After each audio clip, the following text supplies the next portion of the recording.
Well, it is no longer news that falsehood is a strong trending tool in the political environment of Rivers State, most especially from misrepresentation, misinterpretation, and partisan slants from observers and commentators who appear to favor self-benefit over the truth. Among these notorious voices is childish Odinkalu, a rubber stamp professor of the law who is well known for forcing himself into political history or storylines in order to gain popularity. Really? Okay. I know where this is coming from. His recent take on the River State situation, particularly against Minister Nyesom Wike, presents itself as a selective, unjustified, and ultimately biased attack.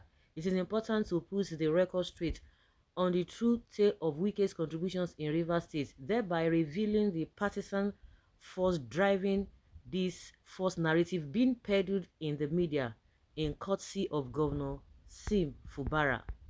Chief Odinkalu journalism is one that is known for capitalization on tense circumstances, typically of a nature that uses sensationalized takes to denigrate opposition political leaders or individuals.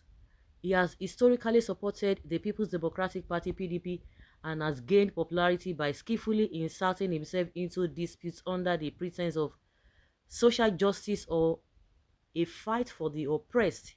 With a simple Google search, it will be revealed that Odinkalu has often displayed a tendency to falsify facts, from spreading inflated descriptions of events like as the disputed Lekki Tollgate incident, calling it a massacre, to magnifying reports of police and military brutality in presenting unrelated graphic, gory pictures.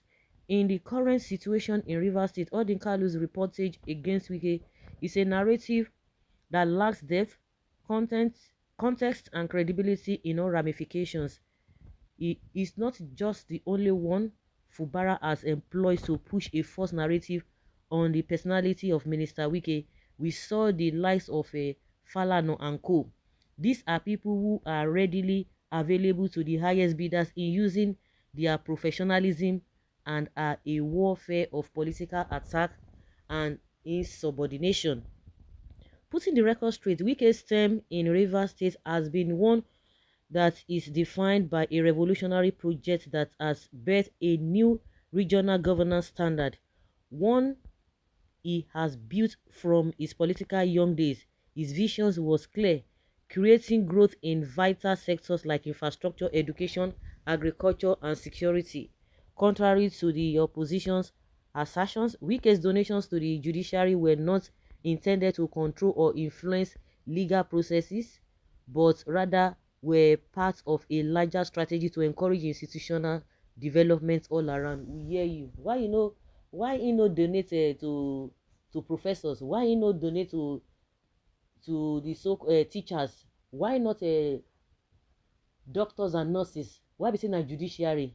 Because he has nothing in common with them. He has no relationship with them. He does not need anything from them. Everything he's doing is not even in connection with them. Why is it that Wike is not contributing to the welfare of nurses, of teachers, lecturers, or other professions? So why is it a judiciary? You guys that are talking to, we know where you are coming from. So you are not being paid. With all the, is it only all the kind that has been speaking about Wike? Because I'm expecting you guys to talk about Ugo Chinyere and the likes of them.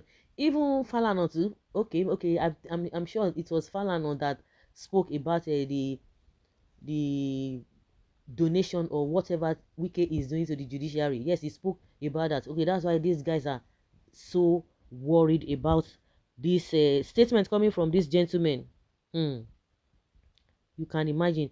We have seen cases where many leaders have been criticized for making little to no impact in the position of or ministry they once headed, while having a degree in the career that aligned with their position. As a former lawyer himself, Wike understands the importance of a well-equipped judiciary and his numerous administration's investments demonstrates his dedication to a functional, easily accessible legal system with is physically well presented and legally of good standard, then why should Wike's own be different? Therefore, ignoring this background demonstrates a limited knowledge of Wike's true aims and vision.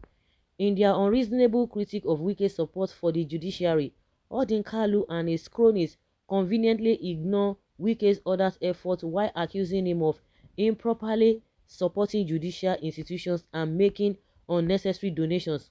When viewed through this prism, their portrayal of Wike obviously seems to be merely a smear campaign.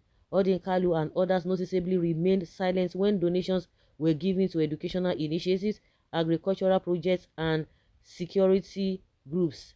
This selective anger is obviously an attempt to damage Wike's legacy. Nobody can damage Wike's legacy if he has not done anything wrong. So don't be bothered if he has done something right, if he has been doing all of the things that you said he has been doing. Forget it. You don't even need to say anything because like they always say, situation on ground speak for themselves. The selective anger is obviously an attempt to damage his legacy rather than a sincere concern of justice or for justice, pointing to the no fact that Fubara is just a desperate power monger who wouldn't go to any length in achieving his selfish aim. The numerous accomplishments and selfless sacrifice that characterize Wike's assertion are easily overlooked by these paid detractors. Nyesom Wike rise as a certain known and influential political figure was the result of a strong allegiance, skill, consistent and constant commitment to public service rather than privilege or connections. For the record, he has contributed to Rivers State development in ways that go beyond politics, one that led to the emergence of the once humble Fubara, who has now betrayed his trust and gallivanting in arrogance. The more these people talk about this, the more they just fool themselves. Wike just grew from nowhere. People projected him, and again we know how he has been against those people. I don't just understand them. You should know where these guys are coming from. Their pain is that they are talking about how Wike is making donations to the judiciary and Fubara is a betrayer. This and this and that. Wike has contributed to other sectors. They are not talking about it. Really? Nigerians will answer all of you. That is the way I see it. I don't even want to go because they said a lot of things, say many things. Who does not know Wike in Nigeria of today? Who does not know his antics? Is it only those two people that have been speaking about a Wike? No. Wike cannot fight current Rivers State Governor Fubara without federal government intervention. From these guys, Fubara wins. All this length and thesis just to discredit a man who is far more noble than you. Blah blah blah. You write rubbish to gain recognition from your selfish and mannerless bosses. Mr. Writer, when did Wike leave Rivers State and focus as a when will he not leave that place and focus on the FCT minister as acclaimed by you? Also, note that is Wike that is acquiring himself or assassinating himself and character. Again, Wike has done so much damage to Rivers State than good. Many of us are not in Rivers State, but we understand vividly what game Wike, the present FCT minister, is playing. He wants to be relevant by becoming godfather to prepare better chance for Tinubu for his second term in office. His views will not work because nobody knows what will happen tomorrow. That is why I said the plan will not work. Nobody will support a government of deceit, causing pains to the citizens, creating hardship to the populace through bad policy. No doubt the writer is benefiting, and that will not allow him to see the truth. Of course, he's benefiting from Wike that is projecting. That is Nigeria for you, but let nobody underrate God. Wike is working, but his tenure has passed. Yes, his tenure has passed. So, if he has done numerous things, I don't understand the same nonsense that Tinubu and his supporters used to spew. He built Lagos, as if Lagos was a desert, or Lagos was just a virgin land, or a virgin area that when Tinubu came on board, he was the one that built all of those things. What kind of a people are these? So guys, let's hear your opinion and have your take on this. Thank you.